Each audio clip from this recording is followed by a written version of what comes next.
Hello there, fellow scouts. My name is Jasper, and I have these tools set out to show us today how to work with wood or cut carefully and safely and keep all of our fingers. So I'm gonna start off with the pocket knife because that's one of the more common tools. And with the pocket knife, I'm guessing just from eyeballing it, that if I use this pocket knife right here, to cut this, it's going to take too long. So I'm going to set that down because it's going to play a part in the other two. So with the pocket knife, the goal with the pocket knife is to cut, but not cut yourself. Whenever you're cutting something, you want to cut away from you.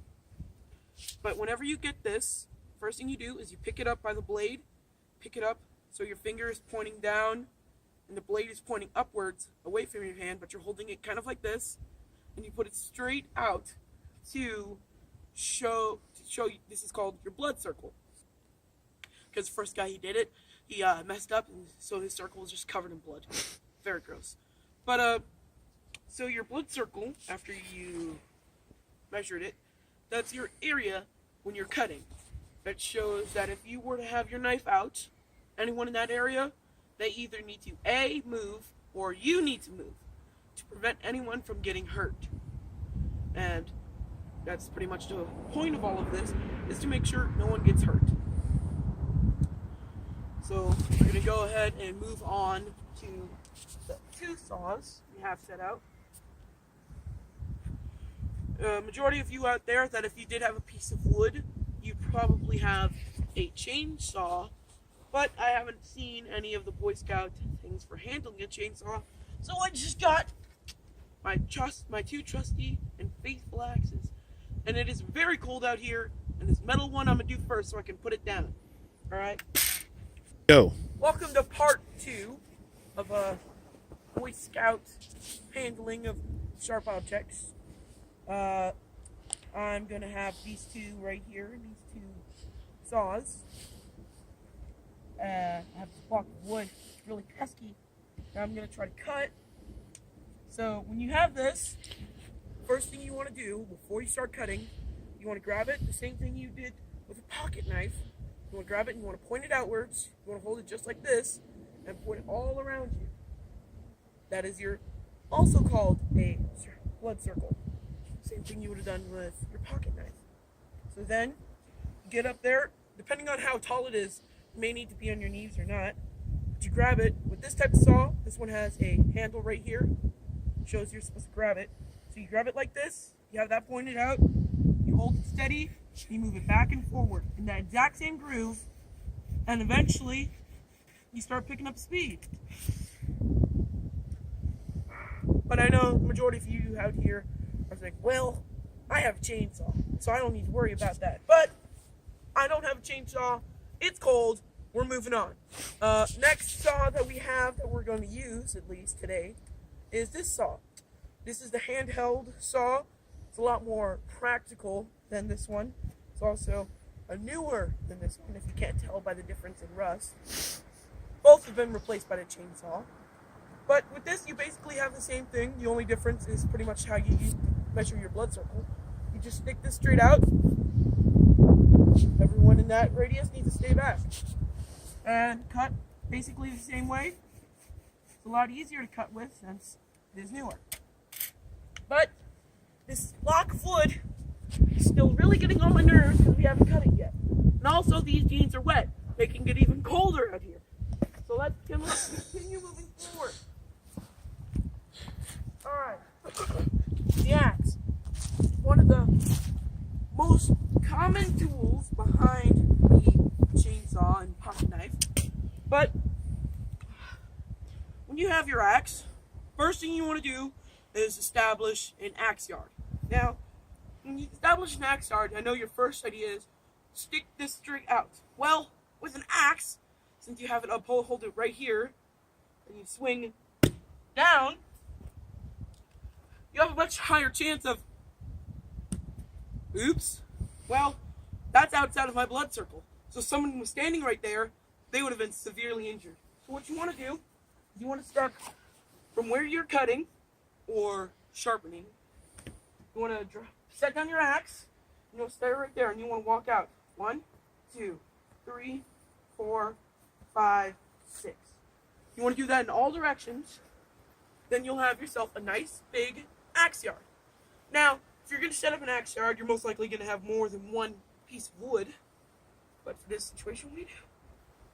So, you're going to pick up your axe when you're getting ready to swing. You're going to spread your legs. So if you miss, it'll go in between your legs and not hit your foot. Alright? You make sure this is right in between. Line it up.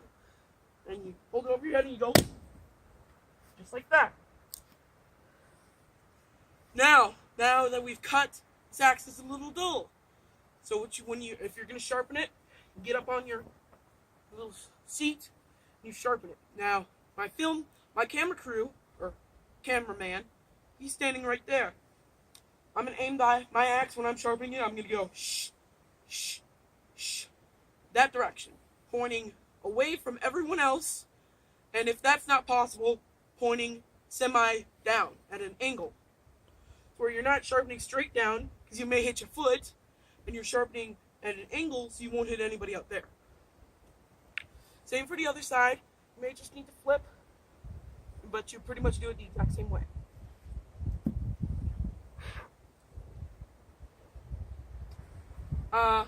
Since I showed you how to sharpen that, majority of you do have a pocket knife, which I'm going to pull back out.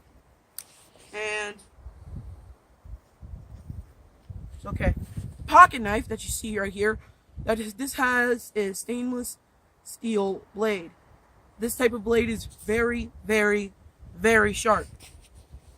So you're not going to want to sharpen it by putting your hand directly over it. It's kind of painful. So generally when you're sharpening, you're going to either A, run your knife underwater. So when you're sharpening, the sharpener will glide over it instead of getting stuck sometimes in between it with little notches that are sometimes on your knives. So you're going to have it, you're going to have your knife, and you're going to have your sharpener, and you're going to go shh, shh, shh, shh. Notice how my hand is not on top of it going shh. It is over here on the side. Either holding the sharpener by the handle or holding it like this over it, but trying to keep my hands and fingers away from the blade. With this, it's the same as with the axe. You're going to not want to sharpen directly at someone, because then you're putting them and yourself at risk. So it's better to aim down or slightly at an angle, or if you are running it underwater, like I said earlier, you'll probably have a sink, so you'll probably want to aim into the sink. Sharpening, when you're sharpening your knife, some knives have little notches right there, right in between this area and the base. That little area is sometimes used for sharpening other knives. So if that knife ever gets dull, it still has a lot of uses other than just a knife. Give me a second, it is very cold out here. My cameraman is shivering with delight, I hope. Next up is the axe. I'm only going to show you how to do one axe because... Okay, where we left off, I just finished sharpening my pocket knife and my axe. Also split that pesky piece of wood. Now I have some molded firewood to not light in our non-furnished house. Yay! So, generally when you have a saw, you have either a file, so you go in between the little grooves of your saw and get on the side because, excuse me, but you may need to see the grooves. There's these little grooves, and if you notice on these grooves, if you look down at them, they're like back and forth, kind of in a jigsaw type shape. So when you get your file, you sharpen one side, and you flip it over and you get it over. And again, you may want to do this, you're going to want to do this either A, away from the only person recording, the only person that will be willing to help if I cut off my hands, and B, you're going to want to sharpen you're most likely going to have it like this. You're most likely going to go shh, shh, shh, shh. And if you do have the type of sharpener that, because I've seen them, I don't have one, but I've seen them, where you put it down and you just move it down and back, it'll sharpen both sides for you. With that one, you're going to want to hold it like this. But you never want to just go, that generally... No. I didn't pick up this one because, A, this is really freaking cold. Don't know how many times I gotta say that. But, this... sharp already. Done a pretty good job of non-sharpening it myself. And this is basically the same way. Just this one, if you look at it, called a band saw, if I'm correct.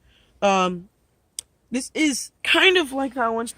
The only difference is instead of having back and forward, this is one straight groove with occasional 2 prongs ones.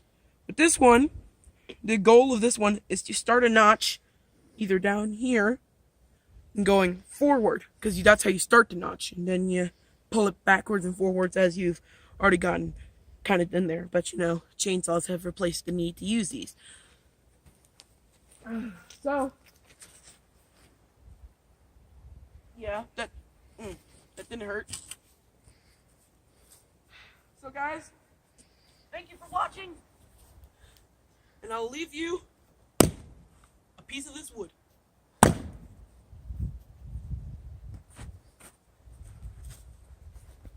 Goodbye.